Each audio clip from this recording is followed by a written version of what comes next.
இந்து முன்னணி அமைப்பின் சார்பில் மதுரையில் முருக பக்தர்கள் மாநாடு இன்று நடைபெறுகிறது. பாஜகவின் மூத்த தலைவர் ஹெச் ராஜா இங்கே இருக்கிறார். அவரிடம் சில கேள்விகளை கேட்கலாம். சார் வணக்கம். குறிப்பா இன்னைக்கு இந்து முன்னணி அமைப்பின் சார்பில் இந்த மாநாடு நடக்குது. இந்த மாநாடு ஒரு ஆன்மீக மாநாடு என்றாலும் இது ஒரு மாற்றத்துக்கான மாநாடுன்னு நிறைய பாஜகவினர் பேசுறாங்க. இதை எப்படி பார்க்க வேண்டியது இருக்கு?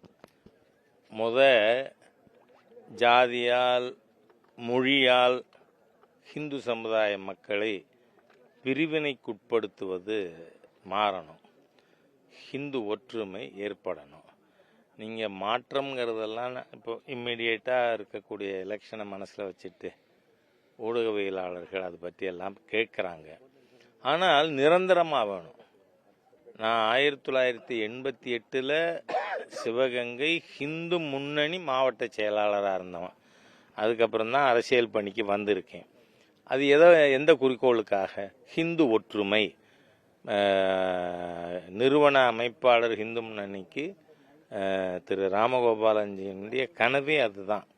தமிழ்நாட்டில் இந்துக்கள் ஒற்றுமையாக இருக்கணும்னு அதை மனசில் வச்சு தான் இந்த மாநாடு ஏற்பாடாகி இருக்கு. மற்றதெல்லாம் சாதாரண சின்ன விஷயங்கள். சார், குறிப்பாக பிப்ரவரி மாதம்தான் அறுபடை வீட்டுக்கும் பயணம் பண்ணார், ஒரு ஆன்மீகம் பயணம் பண்ணார் பவன் கல்யாண். இந்த முருகபக்தர்கள் மாநாடு அவரை இந்து முன்னணி தேர்ந்தெடுத்ததுக்கான காரணம் என்ன? குறிப்பாக பாஜக பவன் கல்யாணை வச்சு தமிழகத்தில் சில முன்னெடுப்புகளை பண்ணுது அப்படிங்கிற விஷயத்த எப்படி பார்க்க? இதெல்லாம் அவரவருடைய மென்டல் ஸ்டேட்டஸு. நான் அதனால தான் முதவே சொன்னேன், தமிழ்நாட்டில் ஹிந்துன்னு சொன்னால் கேவலமாக நினச்ச காலகட்டம் உண்டு. விநாயகர் சிலைகள் தமிழ்நாட்டில் உடைக்கப்பட்டது.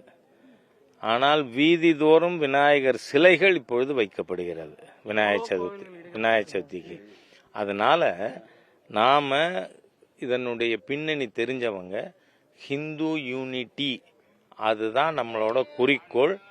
அதை இந்த மாநாடு கிட்டத்தட்ட நிறைவேற்றி இருக்கிறது. ஏன்னா நேற்று வரைக்குமே பல லட்சக்கணக்கான மக்கள் அவர்களாக, நம்ம ஒன்றும் பிரியாணி பொட்டெல்லாம் கொடுக்கல, காசு கொடுக்கல, வண்டி கொடுக்கல, எதுவும் இல்லை. மக்கள் முருக பக்தியால் உந்தப்பட்டு வர்றாங்க. ஸோ வி ஹாவ் ஆல்ரெடி இந்த கான்ஃபரன்ஸினுடைய குறிக்கோள் ஆல்ரெடி ரியலைஸ் ஆகிருக்கு. சார், குறிப்பாக 52 நிபந்தனைகள் காவல்துறை கடுமையான நிபந்தனைகள் விதிச்சிருந்தாங்க. அதில் ஒரே ஒரு நிபந்தனை மட்டும் நீதிமன்றம் ரத்து செஞ்சிச்சு, குறிப்பாக வாகடப்பா. இந்த நிபந்தனைகள்லாம் எதனால் விதிக்கப்பட்டது? குறிப்பாக நீங்கள் கூட சொல்லியிருந்தீங்க, இந்த மாநாட்டுக்கு அதிகாரிகள் எந்த விதமான தடையும் ஏற்படுத்தக்கூடாதுலாம் சொல்லியிருந்தீங்க. அதை எப்படி பார்க்க வேண்டியிருக்கு இந்த நிபந்தனை? இப்போ அந்த ஒரு விஷயம் Madurai bench of Madras high court nullify பண்ணியிருக்கு. ஏன்னா இவங்க என்ன சொன்னாங்க, ஒரு டிஎஸ்பி ஆஃபீஸ்லேயும் போய் நீ பாஸ் வாங்கிக்கின்னு தான் அப்புறம் வரணும்னு. அதை உதாரணத்தோட உண்மையை இந்து முன்னணி தரப்பு வழக்கறிஞர் கோர்ட்டில் எடுத்து வைத்ததை நீதிமன்றம் ஏற்றிருக்கிறது.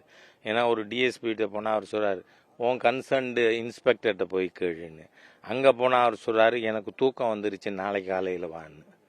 ஆக இந்த மாதிரியாக ஹிந்துக்கள் முருக பக்தர்கள் அலைக்கழிக்கப்படுவதை நீதிமன்றம் நிறுத்தியிருக்கு. மீதி கண்டிஷனை பற்றி வி ஆர் லீஸ்ட் பாதர்டு. நான் உங்களுக்கு இன்னொரு கண்டிஷன் என்ன, எவ்வளவு ரிடிகுலஸ்ங்கிறதுக்கு சொல்கிறேன்னா, 13வது கண்டிஷன் என்ன போட்டிருக்கீங்க, அரசாங்கத்தால் தடை செய்யப்பட்ட அமைப்புகள் குறித்து பேசக்கூடாதுன்னு. அரசாங்கம் தடை பண்ணது சரி, இந்த காரணத்துக்காக பண்ணிச்சுன்னு ஏன் சொல்லக்கூடாது? யோசிச்சு பாருங்க. நீங்களே வார்த்தை டிராஃப்டில் வருது, அரசாங்கத்தால் தடை செய்யப்பட்ட அமைப்புகள் குறித்து பேசக்கூடாதுன்னு. அதிலிருந்தே நீங்கள் அல்லும்மாவையும் பிஎஃப்ஐயும் காப்பாற்ற தமிழக அரசாங்கம் நிர்வாகம் நினைக்குதுன்னு தெரியுது தெளிவு. அதனால மக்கள் இதெல்லாம் உதாசீனப்படுத்திடுவாங்க. நமக்கு அவங்க மூமெண்ட்டுக்கு தடை இருக்கக்கூடாது. நீதிமன்றம் சரியான தீர்ப்பு வழங்கியிருக்கிறது.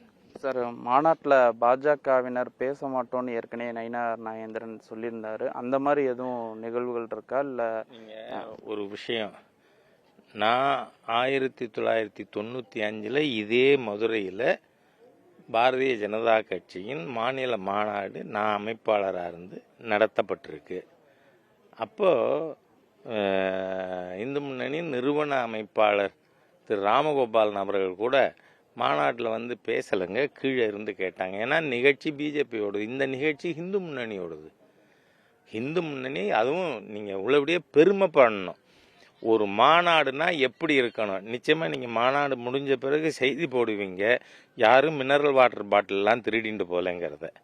அதனால் இது எப்படி ஒரு மாநாடு நடத்தணும் என்பதை மிக ஒரு it is a model for every one to follow in future.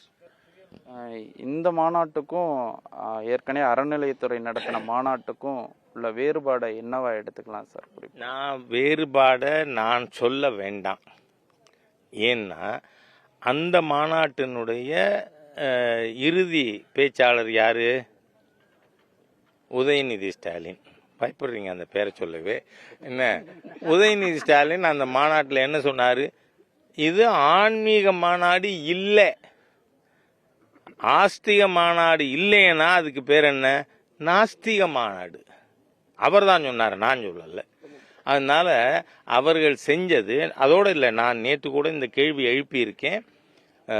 The commissioner of HRNCE and Sekar Babu, they should explain.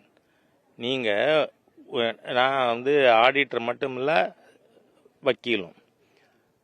ஒரு எண்டோமெண்ட்டும் தனி, ஒரு கோவிலும் நீ அறநிலைத்துறை 40,000 கோவில் இருக்கெல்லாம் பேச முடியாது. Every endowment is separate. அந்த எண்டோமெண்டோட பணத்தை, அந்த கோவிலுக்கு வர்ற பணத்தை எப்படி செலவு பண்ணலாம், அந்த எண்டோமெண்டில் என்ன சொல்லி இருக்கோ அதுபடி செலவு பண்ணணும்.